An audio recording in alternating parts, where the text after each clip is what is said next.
देखो ये क्वेश्चन देखते हैं। Find the number of all onto functions from the set. ये सेट गिवन है, एन एलिमेंट्स हैं इसके अंदर, टू इटसेल्फ। तो बेसिकली केस क्या बन रहा है कि सेट जो है उसका हम कार्टेशियन प्रोडक्ट किसके साथ लेंगे, उसी सेट के साथ। तो बेसिकली अगर मैं फंक्शन डिफाइन करना चाहूँ तो हम देखते हैं इधर हमारे पास एन एलिमेंट्स हैं, इधर भी हमारे पास वही सेम एन एलिमेंट्स हैं।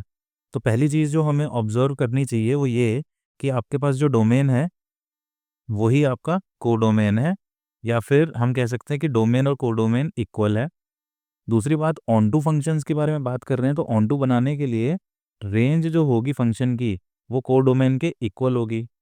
ठीक है।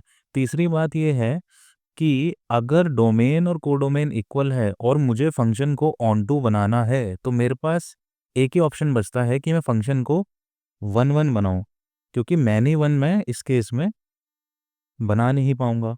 क्योंकि मैनी वन बनाते ही, जैसे मान लेते फर्स्ट एलिमेंट को भी मैं इधर से कर दूं और सेकंड वाले को भी इसी से एसोसिएट कर दूंगा सेकंड एलिमेंट से, तो क्या होगा ना कि कोई ना कोई इस केस में मान लो वन वाला रह ही जाएगा। अगर मैं बाकी सबको नीचे वाले एलिमेंट से करता जाऊंगा तो क्या होगा, वन वाला केस रह जाएगा, एक केस तो रह ही जाएगा। तो वो अवॉइड करने के लिए हमें क्या है कि इसे वन वन बनाना पड़ेगा। वन वन का मतलब है कि इधर के जितने एलिमेंट्स हैं वो इधर वाले किसी ना किसी डिस्टिंक्ट एलिमेंट से आपके जा कर के एसोसिएट हों। अच्छा, अब दूसरी बात ये है कि कितने पॉसिबिलिटीज़ हैं। तो इसे समझने के लिए हम ये समझते हैं कि एक एलिमेंट अगर मैं लेता हूँ पहले वाला फर्स्ट, इसके पास कितने ऑप्शंस हैं इधर से जाके कनेक्ट होने के लिए। तो ये इधर से इससे हो सकता है, इससे हो सकता है, किसी से भी हो सकता है अपनी मर्जी के। तो इसके पास बेसिकली एन ऑप्शंस हैं। तो एन ऑप्शंस फर्स्ट वाले के पास है। अब सेकंड वाला एलिमेंट वो किससे होगा, वो भी किसी से भी हो सकता है सिवाय उसके जिससे ये हो चुका है, क्योंकि हमें वन वन फंक्शन बनाना है। तो बेसिकली सेकंड वाले के पास एन माइनस वन ऑप्शन रहेंगे। ऐसे ही थर्ड वाले के पास आपके पास एन माइनस टू ऑप्शन रहेंगे। तो जब ऐसे ही चलते जाओगे आप तो लास्ट वाले के पास एक ही ऑप्शन बचेगा।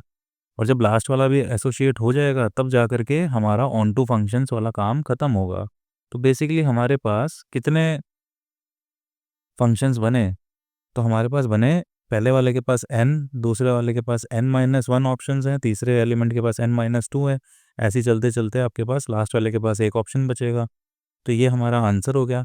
अगर इसको आप दूसरे नज़रिए से देखें तो बेसिकली ये एन फैक्टोरियल ही लिखा है ना, n n minus one n minus two चलते चलते वन तक। तो फाइनली हमारा आंसर क्या हो गया इस क्वेश्चन का, n factorial total number of onto functions बनेंगे।